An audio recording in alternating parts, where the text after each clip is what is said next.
Hi friends, good morning. आप सभी को कैसे हैं आप लोग।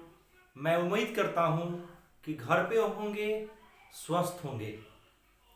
तो आज हमारा यह वीडियो टेंस के ऊपर, ये टेंस का पहला पार्ट होगा जिसमें हम लोग बिल्कुल बेसिक से टेंस को जानेंगे कि टेंस क्या होता है। टेंस के बारे में बहुत सारी चीज को जानने का कोशिश करेंगे। तो चलिए बिना समय गवाए हुए हम लोग बढ़ चलते हैं अपने टॉपिक के ऊपर और कुछ सीखने का प्रयास करते हैं। चलिए बाबू, सबसे पहले बात यहां पे आती है। अब हम लोग टेंस की चर्चा करने जा रहे हैं, तो सबसे पहले यहां पे बात करने की जरूरत यह बनती है डियर, बहुत सारे विद्यार्थीगण जो है ना टेंस से जो है ना बिल्कुल टेंस से बिल्कुल जो रहते हैं ना वो टेंशन में रहते। देख रहे हैं बचवा कितना टेंशन में है। एकरा जो है बड़ी टेंशन भइल है कि हम मतलब टेंस कैसे सीखेंगे। तो इसी चीज को ना सिखाने के लिए ना आज हम आपके सामने आए हैं। आप बिल्कुल चिंता मत करो, है ना। चलो बाबू, सबसे पहले हम चर्चा करें कि टेंस होता क्या है। ये टेंस जो है ना डियर, आप आराम से देखते चलना। ये टेंस शब्द की जो उत्पत्ति है ना वो टेम्पस शब्द से है। ध्यान देना बेटा, अच्छा से समझना कि टेंस शब्द की जो उत्पत्ति है ना किसके शब्द से है बेटा, तो टेम्पस शब्द से। और कौन सी वर्ड से, तो लैटिन वर्ड से। आप इस चीज को अच्छे तरीका से याद रखेंगे, ठीक है ना। अब यहां पे क्वेश्चन उठता है बाबू कि टेंस होता क्या है। तो कहता है कि the tense stands for a verb form or series of verb forms used to express a time relation। एक बार फिर समझो dear, the tense stands for a verb form or series of verb forms used to express a time relation। काल क्रिया का वह रूप है, काल क्रिया का वह रूप है जिससे किसी कार्य, क्या चीज का पता चलेगा बाबूरे, कार्य का पता चलेगा या घटना का पता चलेगा। ओहो में जब पता चलेगा तो यह क्या चीज को डिनोट्स करता है डियर, टाइम को, समय, मतलब समय का पता चलेगा। वो बोलो डियर क्या कहलाएगा, टेंस कहलाएगा।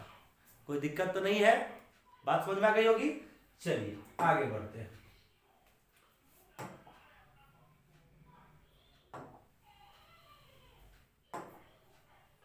चलिए डियर, अब क्वेश्चन उठता है कि how many kinds of tense. Tense का जो वेर होता है ना वो कितना होता है। तो यहां पे मैंने बता दिया डियर आपको कि there are 3 types of tense. Tense का जो प्रकार होता है ना डियर वो 3 होता है, यानी टेंस जो होते हैं ना वो 3 प्रकार के होते हैं, ठीक है। अब यहां पे चर्चा उठता है कि विच आर, ध्यान से चला हुआ, विच आर। विच आर का मतलब होगा डियर कौन कौन, कौन कौन। अब हमने बता दिया कि टेंस जो होता है वो 3 प्रकार का होता है। तो अब क्वेश्चन उठने लगा डियर कि 3 प्रकार का होता है तो कौन कौन होता है। तो चलिए, नंबर 1 जो होता है ना डियर वो प्रेजेंट टेंस होता है। कौन टेंस होता है बेटा, प्रेजेंट टेंस। और प्रेजेंट टेंस का मतलब क्या होगा बोले, वर्तमान का। देखिए मैंने यहाँ पे पिक्चर के साथ भी मतलब सिखाने का कोशिश किया हूं प्रेजेंट टेंस। अब दूसरा अगर चर्चा करें डियर तो यहाँ पे किसको डिनोट्स करता है, ये पास्ट टेंस। अब यहां पर देखिए पास्ट टेंस का मतलब क्या होता है डियर, भूतकाल। पास्ट टेंस का मतलब क्या होगा, भूतकाल, ठीक है। अब हम चर्चा किसका करेंगे डियर, फ्यूचर टेंस का। और फ्यूचर टेंस का मतलब क्या होगा, भविष्य का, जिसको मैंने यहां पे चर्चा किया। अब यहां पे क्वेश्चन उठता है बेटा कि प्रेजेंट होता क्या, तो जिस कार्य को अभी हम वर्तमान में कर रहे हैं वो क्या होगा, प्रेजेंट टेंस होगा। जो कार्य को हम कर चुके हैं वो क्या होगा, पास्ट होगा।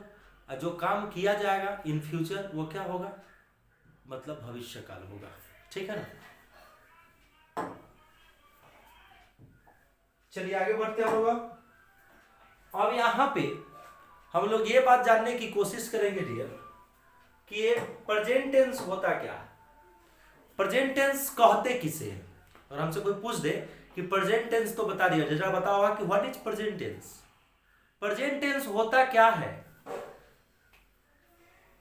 तो the present tense refers to something, the present tense refers to something that takes place in the present, यानी क्रिया के जिस रूप से वर्तमान समय का, मतलब काम अभी का होना चाहिए, है ना, वर्तमान समय का बोध हो, उसे क्या कहेंगे डियर, वर्तमान काल कहते हैं। कोई दिक्कत तो नहीं होगा। चलिए अब चर्चा यहां पे उठता है कि प्रेजेंट टेंस को कितने भागों में बांटे, अच्छा प्रेजेंट टेंस के कितने भेद होते हैं, ठीक है ना। तो प्रेजेंट टेंस का जो भेद होता है ना डियर, वो 4 होता है, आप याद रखना। कितने होते हैं, 4 होते हैं।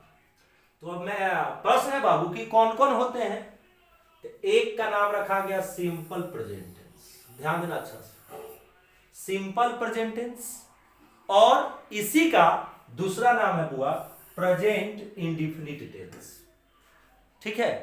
अगला है बाबूरे प्रेजेंट कंटिन्यूअस, या आप इस कंटिन्यूअस को ही आप इम्परफेक्ट कह सकते हैं या इसको आप प्रोग्रेसिव कह सकते हैं, ठीक है। यानी प्रेजेंट कंटिन्यूअस टेंस कहिए तो, चाहे प्रेजेंट इम्परफेक्ट टेंस कहिए तो, चाहे प्रेजेंट प्रोग्रेसिव टेंस कहिए तो, बात खत्म। 2 काइंड्स खत्म हो गया। तीसरा देखो, तीसरा है बउआ प्रेजेंट परफेक्ट टेंस। तीसरा कौन है, प्रेजेंट परफेक्ट टेंस। चौथा है डियर आपका प्रेजेंट परफेक्ट कंटिन्यूअस टेंस। चौथा कौन होगा dear, present perfect continuous tense. और ऊपर देख लीजिए, simple present tense, present continuous tense, present perfect tense और प्रेजेंट परफेक्ट कंटिन्यूअस टेंस, ठीक है ना।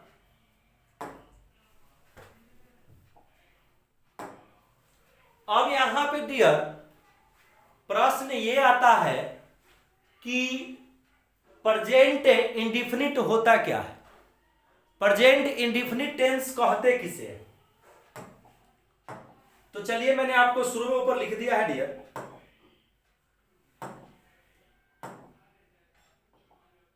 प्रेजेंट इंडिफिनिट, और मैंने आपको थोड़ा देर पहले ही बताया था कि प्रेजेंट इंडिफिनिट को ही सिंपल प्रेजेंट टेंस कहा जाता है, ठीक है।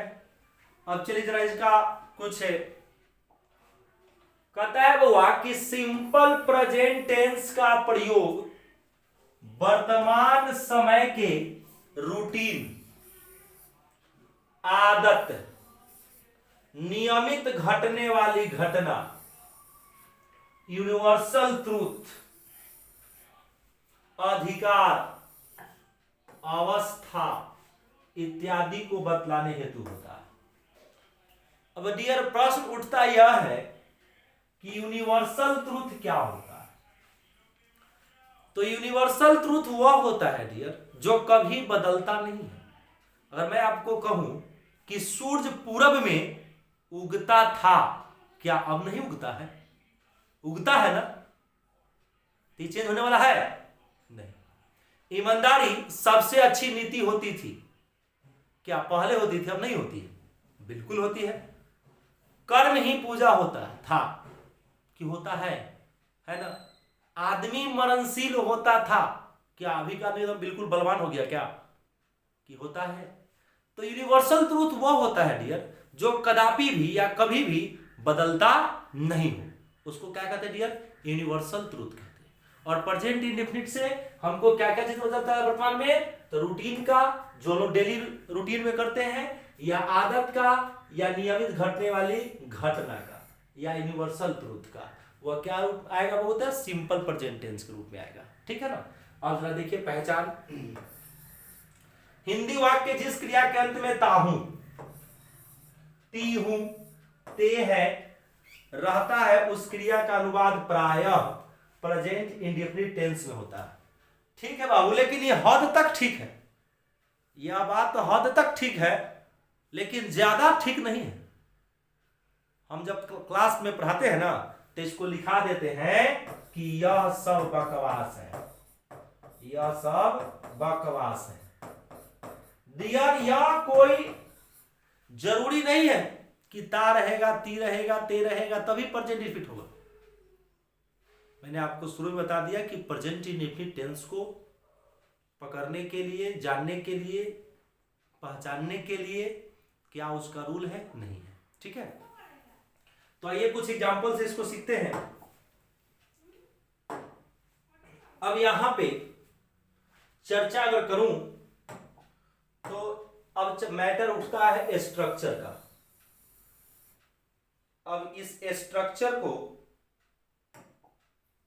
सीखना है डियर, तो सबसे पहले कहता है लगाने के लिए हमको क्या, सब्जेक्ट। उसके बाद कह रहा है कि V1 या V5, ध्यान देना बाबू अच्छा से। उसके बाद लगाने के लिए क्या कहा है, ऑब्जेक्ट। सब्जेक्ट प्लस V1 या V5 अब प्लस ऑब्जेक्ट। अब डियर यहां पर सब्जेक्ट के बारे में आपको मैंने से पहला वीडियो में बता दिया था और ऑब्जेक्ट के बारे में ही बता दिया था। अब मैटर यहां पर यह उठता है बाबूरे कि V1 का जो यूज होगा वो किन किन सब्जेक्ट के साथ करेंगे और V5 का जो यूज होगा वह किन किन सब्जेक्ट के साथ करेंगे। तो देखो, I के साथ, V के साथ, दे के साथ, यू के साथ, एंड प्लूरल नाउन के साथ वर्ब की फर्स्ट फॉर्म, वर्ब की फर्स्ट फॉर्म का प्रयोग करते हैं। किसके किसके साथ, I के साथ, V के साथ, दे के साथ, यू के साथ, और उसके बाद को नाउन, तब प्लूरल नाउन के साथ वर्ब का क्या रूप हुआ, V1 रूप। V1 मतलब कथी, वर्ब का फर्स्ट रूप। ठीक है, अब समझो, इसका V1 का काम खत्म हो गया डियर। अब पांचवा रूप में देखिए, ही रहेगा, सी रहेगा, इट रहेगा, एंड सिंगुलर नाउन के साथ, सिंगुलर नाउन के साथ V5 का प्रयोग करते हैं। यानी V1 में एस या ईएस या आईईएस जब जोड़ते हैं तब जाके वो क्या बनता है, वर्ब का पांचवा रूप। ठीक है, अब कुछ एग्जाम्पल पर जरा ध्यान दीजिए आप लोग। पहला एग्जाम्पल कहता है डियर कि मैं अंग्रेजी पढ़ाता हूं। अब सबसे पहले यहां पर चर्चा किसका किया है, सब्जेक्ट का। तो जब सब्जेक्ट का चर्चा कहते हैं, यहां पर सब्जेक्ट कौन है, मैं के लेकर आएंगे आई। अब यहां पर देखिए तो वर्ब क्रिया मतलब कोई काम, तो काम क्या कर रहा है, पढ़ाना। तो पढ़ाना क्या है, यहाँ पे वर्ब है, ये क्या है, सब्जेक्ट है। तो पढ़ाना का वर्ड क्या हो जाएगा, टीच। अब मैं क्या पढ़ाता हूं, देखो ऑब्जेक्ट को पकड़ने के लिए मैंने आपको बताया था कि आप व्हाट और हुम का यूज करके पता कर सकते हैं ऑब्जेक्ट को।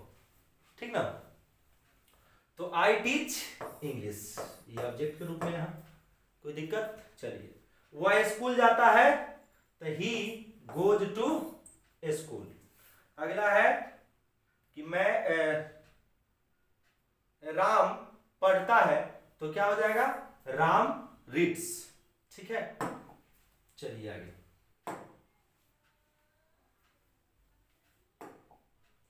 अब यहां पर कुछ निगेटिव सेंटेंस को बनाने का प्रयास करेंगे।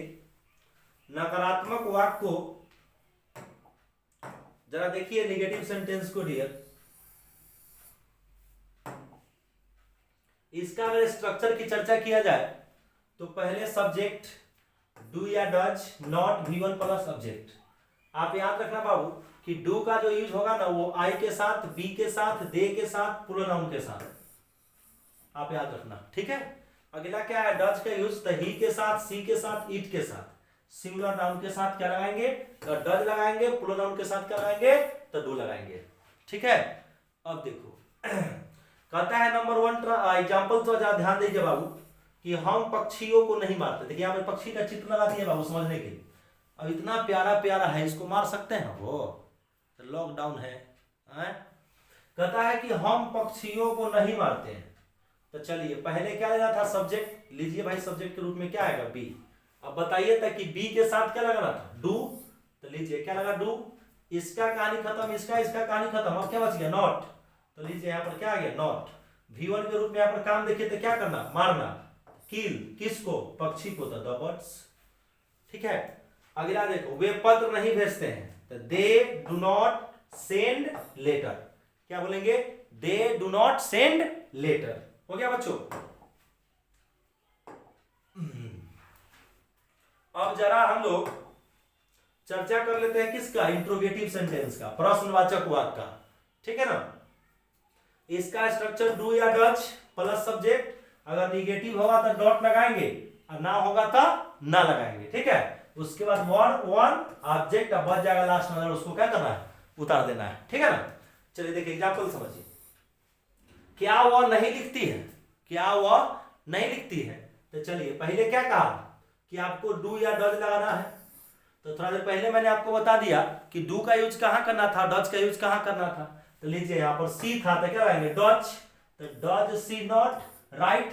आप याद रखिएगा कि जब इंट्रोगेटिव सेंटेंस होगा ना तो आपके सेंटेंस के लास्ट में हमेशा आपको क्वेश्चन मार्क लगाना पड़ेगा। अगर आप क्वेश्चन मार्क नहीं लगाते हैं तो वह सेंटेंस जो है ना बेटा गलत हो जाएगा। ठीक है ना। क्या है कि क्या वह नहीं लिखती है। ठीक है, अगला क्या है, क्या मोहन नहीं खाता है। देखिए मोहन यहाँ खा रहा है, P2 है पूरा, है ना। अब क्या मोहन नहीं खाता है, तो डज मोहन नॉट ईट। ठीक है, अगला कहता है क्या वे नहीं खेलते। देखिए बच्चा यहाँ जो है खेलने का काम क्या है, शुरू रख रहा है। थोड़ा सा बारिश उरिश हो गया इसलिए बेचारा सब बैठल है, तो जरूर खेलता है ना। तो क्या वे नहीं खेलते हैं, तो डू दे नॉट प्ले। क्या बोलेंगे dear, do they not play. चलिए अब हम लोग आगे बढ़ते हैं। अब जरा हम लोग WH फैमिली पर ध्यान देते हैं। कहता है कि पहले लगाना है WH वर्ड, तब डू या डज सब्जेक्ट, नेगेटिव होगा तो नॉट, ना होगा तो न लगाएंगे। V1 object plus other word. अब WH वर्ड के बारे में चर्चा जरा कर ले। वाई का मतलब होगा क्यों, वेन का मतलब कब, हाउ का मतलब कैसे, हु मतलब कौन, वेयर मतलब कहां, हु मतलब किसको, हुज मतलब किसका, व्हाट मतलब क्या। ये जितना भी जो वर्ड आप देख रहे हैं ये सारा वर्ड कौन सी वर्ड है, बुआ, WH वर्ड है। ठीक है ना। अब समझिए यहां पे पहला सेंटेंस कहता है क्या आप कहां रहते हैं। आपसे कोई पूछता है ना कि आप कहां रहते हैं, भी क्या है, प्रश्न है। तो यहां पे पहले देखिए कि कहां, तो कहां का वर्ड इसमें खोज दे, कहां कहां। चलिए तब कहां के लिए पहले क्या लगाना है, वेयर। तो चलिए WH वर्ड का काम यहां पर खत्म कर दिए, वेयर। अब चलिए अब यहां पर डू या तो वेयर के साथ डू। अब यहां पर सब्जेक्ट, सब्जेक्ट इसमें कौन है, आप, तो आपके लिए यू, और रहना का वर्ब क्या हो जाएगा, लिव, और लास्ट में क्वेश्चन लगा देंगे। चलिए तुम कब दौड़ते हो। देखो ये भकलोलिया जो अभी दौड़े, सवेरे कहां रहती है, सभी दौड़ रही है, तुम बताओ तो। कहता है कि तुम कब दौड़ते हो, तो व्हेन डू यू रन। ठीक है ना। तो आप लोग इसको जो है कॉपी में नोट करते चलिए। बिल्कुल बेसिक से मैं आपको टेंस सिखाऊंगा और आपका दिमाग जो है बिल्कुल टेंशन नहीं हो दूंगा ना। आप अच्छे तरीका से टेंस को पढ़िए और अपने कॉपी में नोट करते चलिए ताकि आपको कोई परेशानी ना हो। और मैं आपके लिए प्रतिदिन वीडियोज डालूंगा और आज शाम में नाउन एंड द नंबर का पार्ट 2 आ जाएगा। ठीक है ना। चलिए अब यहां पे हम लोग चर्चा कर लेते हैं, जरा रूल का चर्चा कर लेते हैं प्रेजेंट इंडेफिनिट का। कहता है हमारा पहला रूल दिया, ध्यान देना अच्छा से, कि जब एक ही वाक्य में तीनों पर्सन मौजूद हो, ध्यान रखा, जब एक ही वाक्य में तीनों पर्सन मौजूद हो तो 231 का नियम लागू किया जाता है। जब एक ही वाक्य में तीनों पर्सन मौजूद हो तो 231 का नियम लागू किया जाता है। अब बाबूरे प्रश्न यह उठता है कि सर जरा ये बताइए कि 231 क्या होता है। तो देखो डियर, 231 का मतलब यहां पे मैं लिख दिया 2, 3 और 1। आप सबसे पहले ये जानो कि पर्सन जो होता है ना वो 3 होता है। पर्सन कितना होता है बाबूरे, 3 होता है। पहला फर्स्ट पर्सन, दूसरा सेकेंड पर्सन और तीसरा थर्ड पर्सन। ठीक है ना। तो देखिए फर्स्ट पर्सन क्या होता है, आई और बी। सेकेंड पर्सन क्या होता है, यू, अगला क्या है, थर्ड पर्सन ही आएगा, सी आएगा, इट आएगा, चाहे कोई नेम्स आएगा, ठीक है ना। अब यहां पर 231 का नियम लागू करना है। तो पहले एग्जांपल पर जरा ध्यान दीजिए कि वह, मैं और तुम अंग्रेजी पढ़ते हैं। अब क्या कहा था कि जब एक ही वाक्य में 3 पर्सन, तो देखो 1 पर्सन, 2 पर्सन और 1, कितना पर्सन हो गया, 3 गो पर्सन मौजूद हो तो 231 का नियम। तो बच्चा क्या करता है कि ले बाबू यहां पर वह है तो ले ही कर देता है, मैं है तो आई कर देगा, और है तो एंड कर देगा, तुम है तो यू कर देगा, और पढ़ना का वर्ड हो जाएगा रीड। क्या पढ़ना, अंग्रेजी, तो यहाँ पर क्या कर देता है, रीड इंग्लिश कर देता है। बाबू रे इस सेंटेंस में ब्लंडर हो तो ब्लंडर है ना। इसको पकड़ने के लिए, बनाने के लिए हमको जो है रूल जो है किसका यूज करना है, 231 का, यानी पहले सेकेंड पर्सन, फिर थर्ड पर्सन, और तब जाके कौन पर्सन, फर्स्ट पर्सन, ठीक ना। अब चलो जब 231 का नियम लगाएंगे तो यहां पे सेकेंड पर्सन देखो तो यहां पर क्या है, तुम, तो तुम के लिए क्या हो जाएगा, यू। अब कह रहा है कि 2 जब हो गया तो 3 का, तो यहां पर थर्ड पर्सन कौन है, वह, तो वह के लिए ही। अब 2 क्लाउड्स को जोड़ने के लिए क्या लगाया गया, एंड, ठीक है। और यहां पर अब फर्स्ट पर्सन के रूप में कौन है, मैं के लिए आई, और पढ़ना, पढ़ते हैं, पढ़ने का और क्या होता है, रीड, और क्या पढ़ते हैं, इंग्लिश। मैं उम्मीद करता हूं कि आपको ये बात को समझ में आ गया होगा, ठीक है। अब रूल 2 पर ध्यान दीजिए। ये कहता है कि जब एक ही वाक्य में तीनों पर्सन मौजूद हो, उससे दोष, अवगुण, अपराध इत्यादि कबूल करने का बोध हो तो 123। रे भाई अब 123 क्या होता है, तो 1 का मतलब फर्स्ट पर्सन, 2 का मतलब सेकेंड पर्सन, और 3 का मतलब थर्ड पर्सन। पहले फर्स्ट पर्सन, फिर सेकेंड पर्सन, और उसके बाद थर्ड पर्सन का यूज करना है, ठीक है। तो चलिए, वह, मैं और तुम पाप करते हैं। तो चलिए बताइए कि पाप करना अवगुण है कि नहीं, अपराध है कि नहीं, दोष है कि नहीं, है ना। तो वैसे स्थिति में जो है हमको क्या रूल लगाना हुआ, 123 का। सेंटेंस कहता है कि वह, मैं और तुम पाप करते हैं।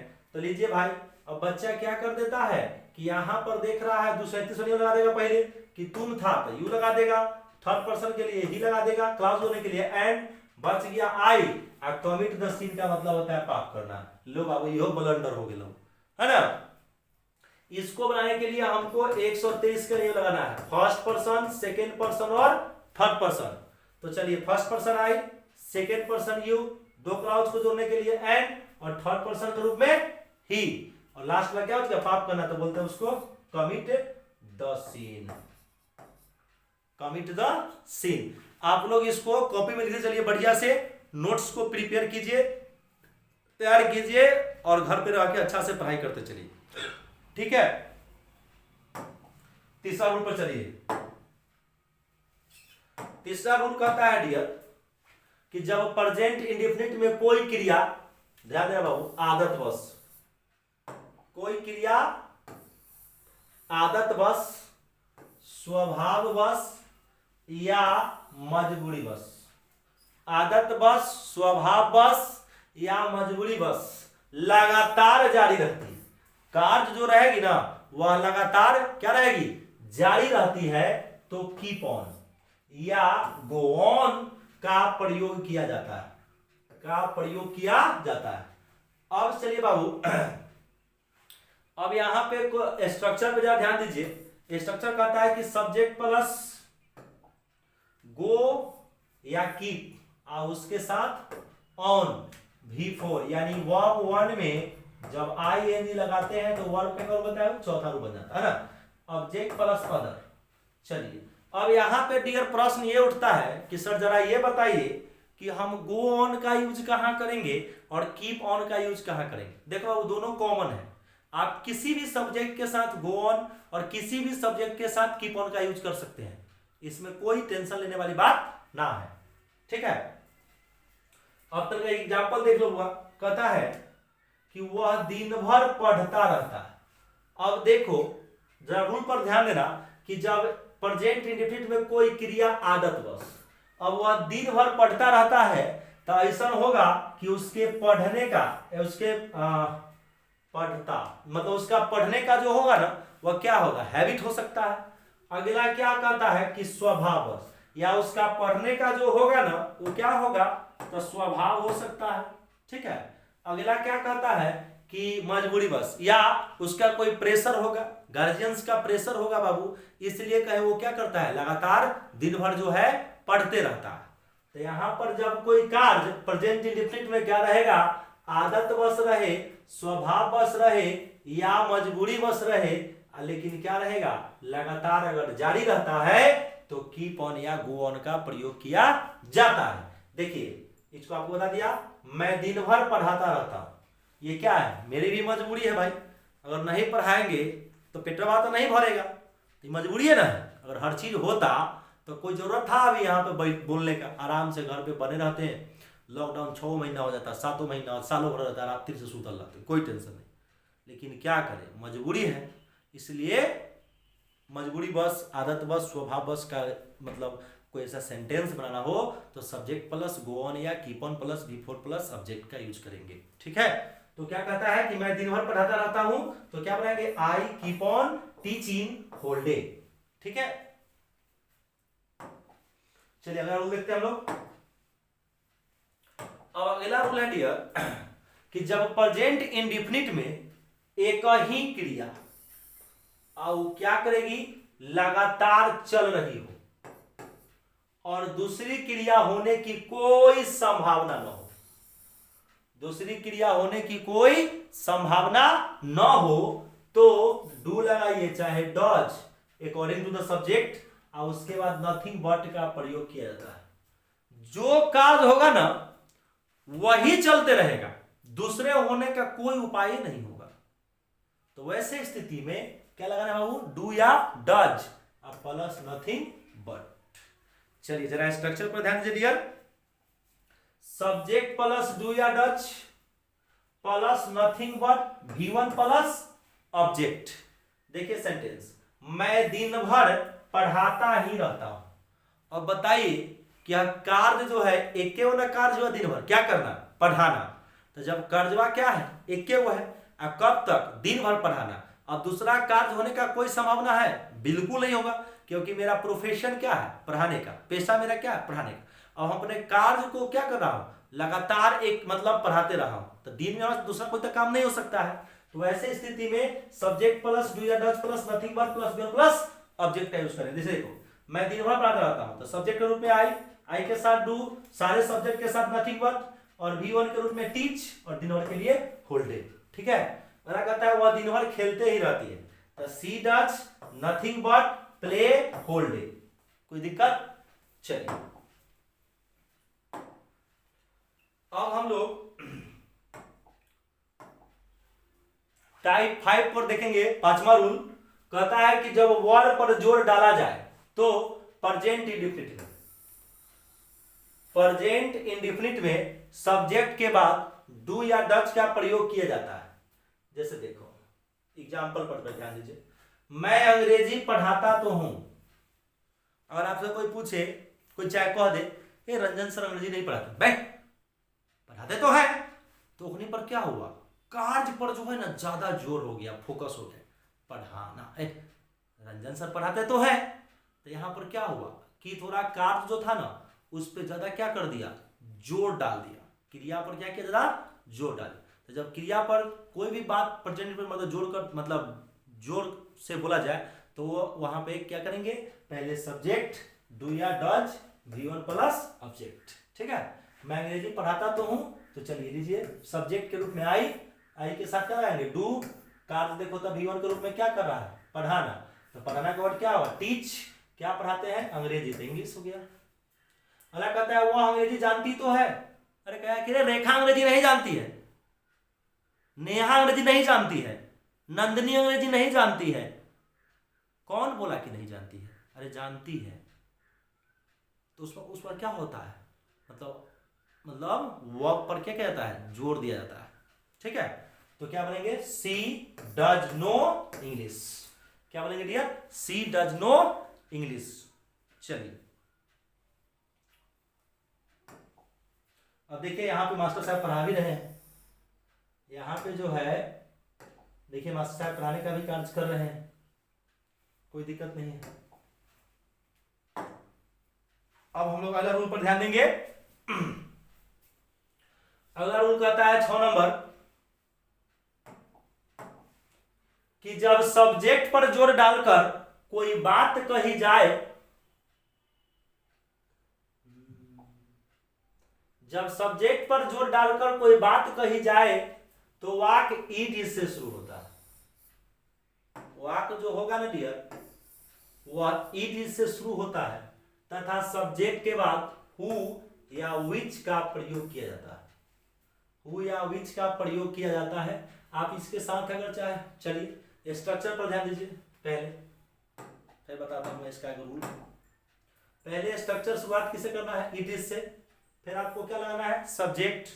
उसके बाद क्या कहता है कि हु फॉर लिविंग, है ना, यानी सजीव के लिए।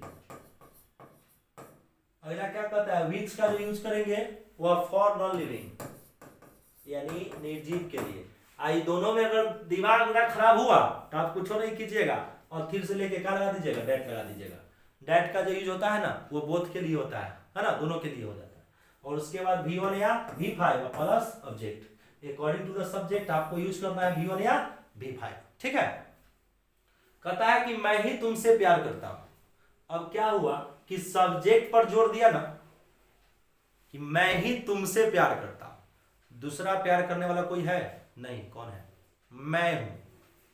अब क्या कहा कि मैं ही तुमसे प्यार करता हूं, तो शुरुआत किसे करना है? इट इज से। लो बाबू, इट इज का कहानी खत्म। अगला क्या कहा कि सब्जेक्ट के रूप में देना है। सब्जेक्ट इसमें कौन कह रहा है? मैं के लिए आई। अब प्यार में तक का हो जाता है इसका कोई गारंटी नहीं। क्या? अब यहां पर पहले क्या लगाना है? हु, और उसके बाद लव, और उसके बाद यू। मैं ही आप लोगों को अंग्रेजी सिखाता हूं, तो क्या बनाएंगे? It is I that learn you क्या इंग्लिश बना देंगे। ठीक है ना, लर्न यू इंग्लिश। चलिए अगला रूल पर हम ध्यान देते हैं। अगला रूल कहता है डियर टाइप 7 कि जब नाउन पर जोर डाला जाए तो वाक दिस इज दी, वाक जो होगा ना वह किससे शुरू होगा? दिस इज दी से शुरू होता है तथा प्रीपोजिशन का प्रयोग वाक के अंत में किया जाता है। ठीक है।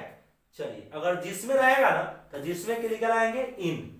जिस पर रहेगा तो उसके लिए ऑन, जिससे रहेगा उसके लिए विथ टू। ठीक है ना। अब देखो स्ट्रक्चर देखो, this is the plus noun subject V1 या V5 और उसके बाद ऑब्जेक्ट और लास्ट में क्या लगाना है? प्रीपोजिशन लगाना है। ठीक है। सेंटेंस देखिए, यही शहर है जिसमें हम लोग रहते हैं। और क्या कहा कि जब नाउन पर, तो नाउन यहां कौन है? शहर है ना। क्या करते हैं? रहते हैं। अब देखिए कि शुरुआत किससे करना है? द से। आप यहां पे क्या करेंगे? This is the. इस वाक्य में जो है ना द को क्या पढ़ना है? हुआ दी पढ़ना है। ठीक है ना। दिस इज दी और उसके बाद का नाउन देना है, तो यहां पर क्या है? टाउन। अगला क्या कहा? सब्जेक्ट, तो हम लोग, तो क्या होगा? वी, वो, रहना, तो लिव। देखो यहां पर क्या है? प्रीपोजिशन जिसमें, जिसमें के लिए क्या लगाते हैं? इन। तो यहां पर क्या आ गया? इन। कहता है कि यही वर्ग है जिसमें हम लोग पढ़ते हैं, तो क्या होगा? This is the class. आप क्लास भी या क्लासरूम भी कह सकते हैं। जिसमें दिस इज द क्लासरूम, है ना। और उसके बाद क्या? ये द नहीं होगा, है ना। दिस इज द क्लासरूम जिसमें हम लोग पढ़ते हैं, तब बी रीडिंग। कोई दिक्कत? चलिए अगला नियम आपके सामने, जब प्रेजेंट इंडेफिनिट के दोनों क्लाउज में होगा, मैं नहीं होगा ना, में कभी लगा रहे तो दोनों क्लाउज का प्रयोग किया जाता है। नाउ प्लस V1 या V5 प्लस ऑब्जेक्ट। आएगा और इसका स्ट्रक्चर बनेगा नाउ प्लस V1 या V5 प्लस ऑब्जेक्ट। जैसे देखिए, वह कभी आती है या कभी जाती है, वह कभी आती है कभी जाती है। तो पहले लगाना क्या है, नाउ। लीजिए नाउ, कहा नाउ के बाद इसमें सब्जेक्ट देना होगा ना बाबू रे, है ना। उसका सब्जेक्ट रूप में क्या आएगा, सी कम्स, नाउ सी गोज। वह कभी आती है, वह कभी जाती है, ठीक है ना। नाउ प्लस सब्जेक्ट कर लीजिएगा आप लोग। मैं कभी पढ़ता हूं, कभी पढ़ाता हूं। Now I read, now I teach. चलिए बिल्कुल आसान आसान ये रूल है। आप लोग जो है इसको अच्छे तरीके से अपने कॉपी में नोट करते चलिए और अच्छे से टेंस को बिल्कुल आसान से आसान भाषा में सीखते चलिए, ठीक है। अब देखो डियर, अब 9 नंबर रूल क्या कहता है कि जब वाक्य जितना ही अधिक डॉट डॉट उतना ही अधिक से शुरू हो तो दोनों क्लाउज में द मोर से वाक्य बनाते हैं या द मोर से वाक्य को शुरू करते हैं, ठीक है। अब यहां पे सबसे पहले क्या कहा, द मोर लगाने के लिए, उसके बाद सब्जेक्ट लगाने के लिए V1 या V5, उसके बाद ऑब्जेक्ट लगाने के लिए, ठीक है।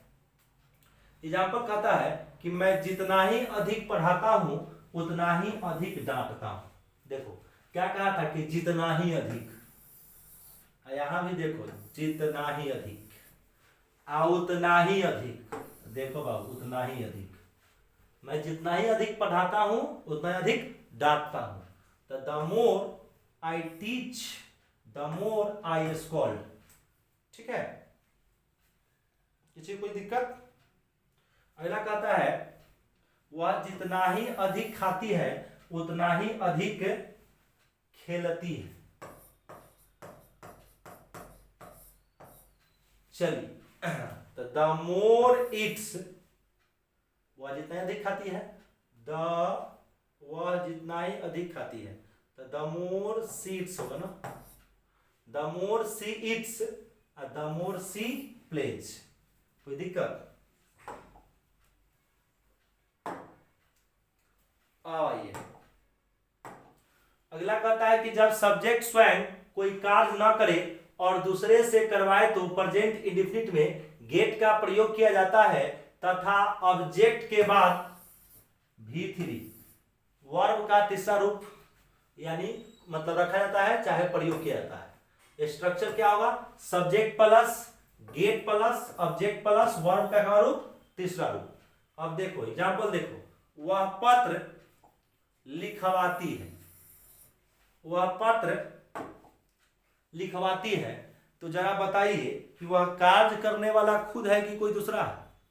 वह खुद से नहीं, वह पत्र लिखती है तो खुद से हो जाता, लेकिन यहाँ क्या कर रहा है कि वह पत्र लिखवाती है।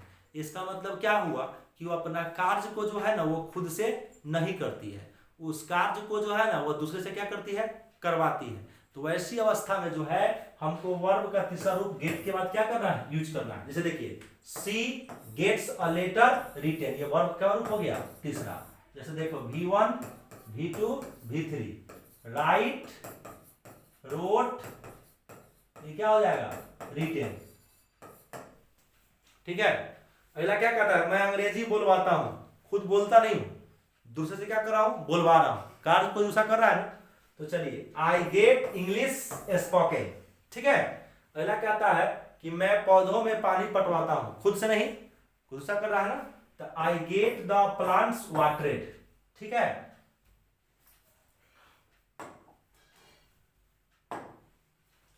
अब हम लोग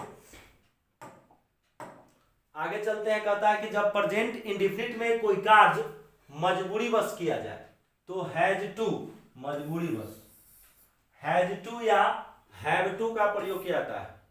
कार्य जो होगा वो मजबूरी वश होगा, ठीक है।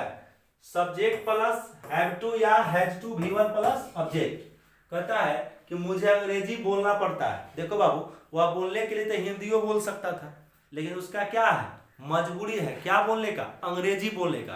तो क्या है कि जब कोई कार्य मजबूरी बस करना पड़ता है ना तो हैज टू या हैव टू का प्रयोग किया जाता है, ठीक है ना। तो I have to speak English, कहता है कि मुझे अंग्रेजी पढ़ाना पड़ता है। I have to teach English, उसे पैदल पटना जाना पड़ता है। तो he has to go to Patna on foot, ठीक है। ये सब आप अच्छे तरीके से इसको नोट करते चलिए। अगला रूल कहता है डियर कि जब एक ही वाक्य में दो वर्ब, क्रिया का कार्य जो होगा वो कैगो होगा, दो मौजूद हो और अंतिम वर्ब जानना या सीखना हो तो हाउ टू का प्रयोग किया जाता है। देखिए स्ट्रक्चर पर ध्यान दीजिएगा, सब्जेक्ट प्लस आप नो भी यूज कर सकते हैं, लर्न भी यूज कर सकते हैं या थिंक का भी यूज कर सकते हैं। और उसके बाद क्या है, how two plus V1 plus object. मुझे अंग्रेजी बोलने आता है, इसका मतलब क्या होता, क्या हुआ कि मैं अंग्रेजी बोलना जानता हूं। तो चलिए आई नो मैं जानता हूं, हाउ टू स्पीक इंग्लिश अंग्रेजी बोलना, या मुझे अंग्रेजी बोलने आता है। तो बतवा क्या है, एक के ना है। वह गाड़ी चलाना जानता है, चाहे उसे गाड़ी, ये टाइपिंग गलत है ना, गाड़ी चलाने आता है, ठीक है। तो you knows how to drive a car, वह चाय बनाना सीखती है कि सिखाती है। She learns how to make tea, वह चाय जो है ना बनाना क्या करती है, सिखाती है। She learns how to make tea, इन चाय को क्या करता है, कैसे बनाया जाता है वो बताती है, ठीक है। आगे चलिए, अब जो है लास्ट रूल है, यह कहता है दिल अथवा मन के भाव को प्रकट करने के लिए प्रेजेंट इंडेफिनिट में फील लाइक का प्रयोग किया जाता है तथा वर्ब में आईएनजी जोड़ा जाता है। चलिए स्ट्रक्चर का चर्चा करें तो subject plus feel like V4 plus object कहता है तुमसे मिलने का दिल करता है। तो क्या बनाएंगे, I feel like seeing you, कोई दिक्कत नहीं है।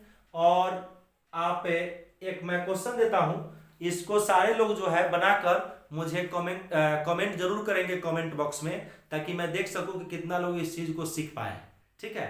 एक बनाइए आप लोग, बनाकर मुझे सेंड कीजिएगा। मुझे